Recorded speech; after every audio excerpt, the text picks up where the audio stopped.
It's a new bag day for me. This one is from Lasertouch. It's an Australian company based in Melbourne, and we're going to be having a look at it. Now, a dilemma faced by every miniature wargamer is how do you transport your models? The market leader in this area is Battle Foam. They make excellent bags and really good custom cut foam trays.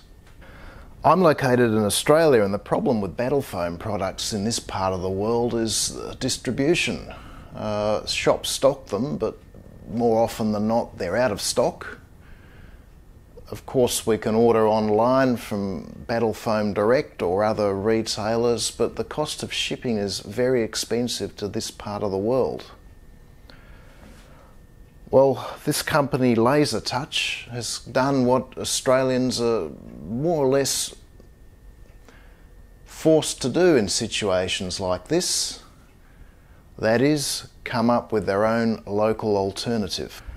Let's check out the dimensions first. Now, the bag itself seems to be about 40 centimetres or 16 inches wide. That's not taking into account the side pockets. Height, 30 centimetres or 12 inches. And its depth, it's about 8.5 inches, about 21 centimetres. Comes with a top strap. The actual grip is very comfortable. It's a similar design I've seen to some of the Battle Foam bags. And we've got a shoulder strap which attaches by way of metal clips.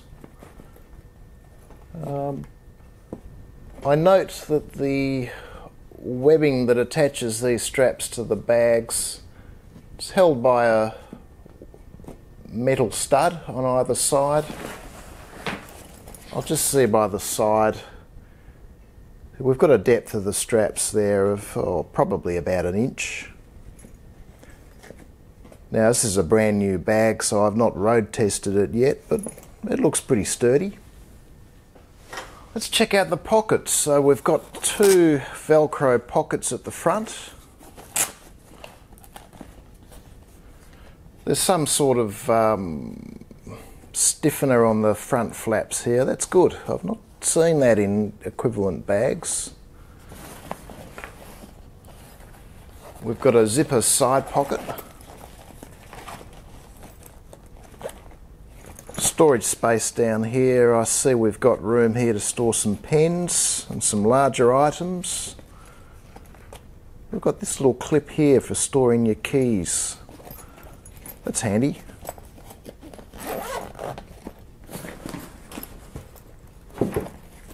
Similar sized pocket on the side here. That's just empty. It doesn't have those same storage spaces as the other side pocket, but it's a good size. I've got big hands.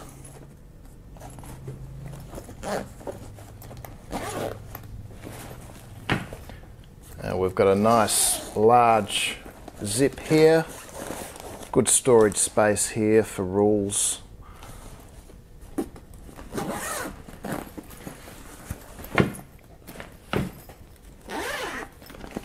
Another storage space here. You get an iPad, more rules quite easily in that. And a further large storage area here. This actually comes out quite far. You could get quite a few thick rule books in there without too many difficulties. At the time of making this video, this bag, as far as I can tell, only comes in the one colour, which is this grey colour. It's nice. I don't think lack of colour choice is going to cause us too many problems. Let's face it, we're gamers, we're not that fashionable. Okay, let's open this up.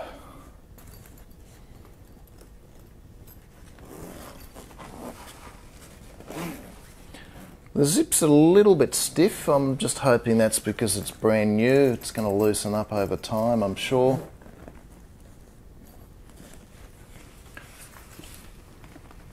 Oh, that's so new I can still smell China. Now, I've only ordered one of the custom cut foam.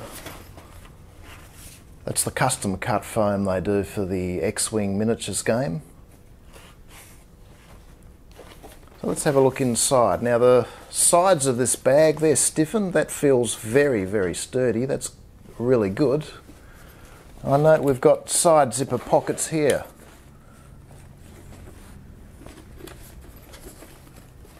I see the stiffener. It's actually a piece of MDF board. That's at least 2 or 3 millimeters thick.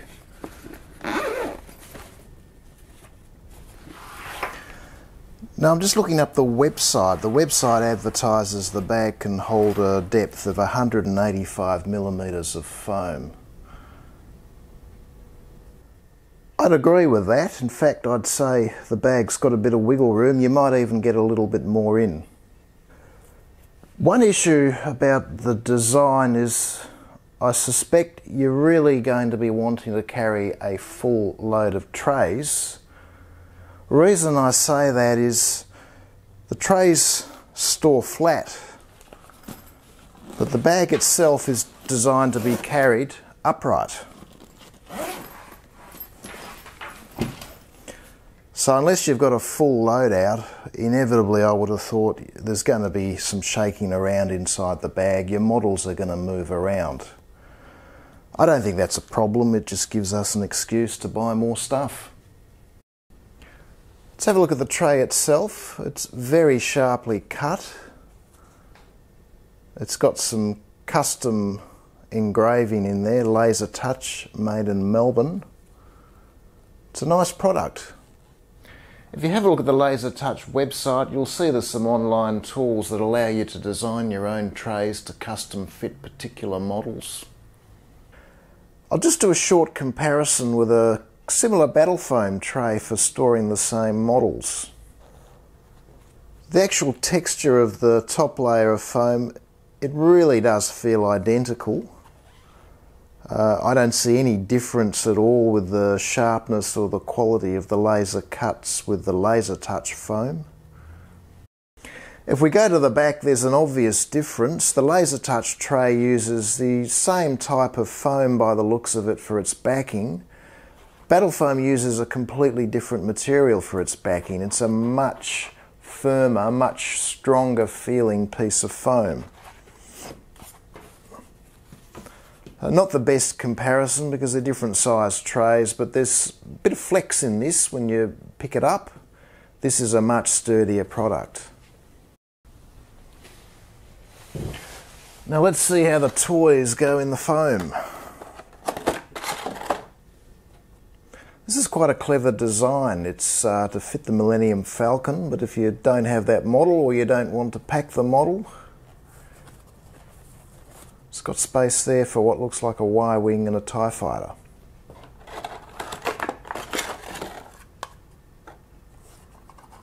Yeah, that goes in really well. It's a really good fit.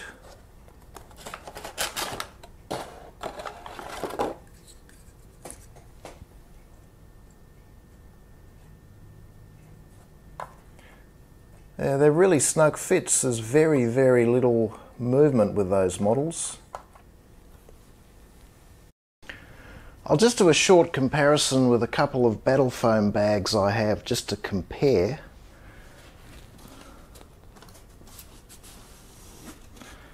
Now the actual material of the bag,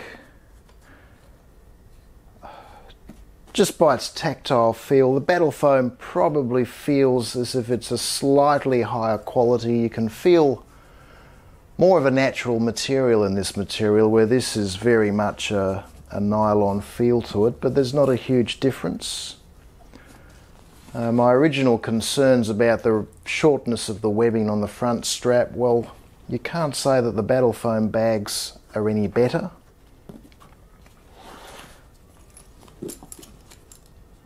The shoulder strap of the battle foam feels thicker, it feels a better quality than this, but differences are really quite marginal. I think it would be nitpicking to distinguish them based on that.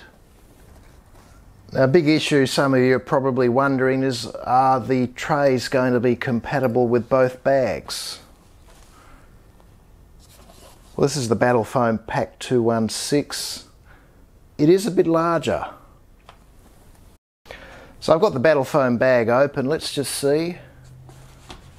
Yeah, there's probably about an inch gap.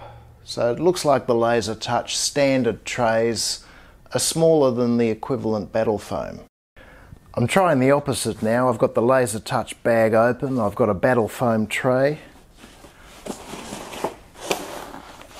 Look, you can get it in, but I really wouldn't recommend it because I see one of the sides of the tray there is curling up, which I don't think would be a good thing.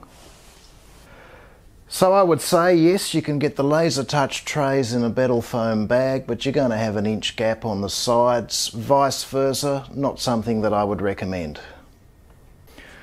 Well, I'm going to wrap this up with a few comments. I think it's a really good product. I'm quite impressed with it. The obvious criticism is going to be, well, it's just a battle foam rip-off, and there's some truth in that. From my observations, battle foam just doesn't seem to have a good distribution network happening in this country, and that cries out, I think, for a good competitor to come in and meet the local market needs. I think the Australasian gaming community ought to get behind this company and support their products. With a bit of local support, the range of products offered can only grow, which is good for us all. Thanks for watching. If you've enjoyed this video, I'd appreciate a thumbs up, and if you're interested in future reviews, then I suggest you click on subscribe.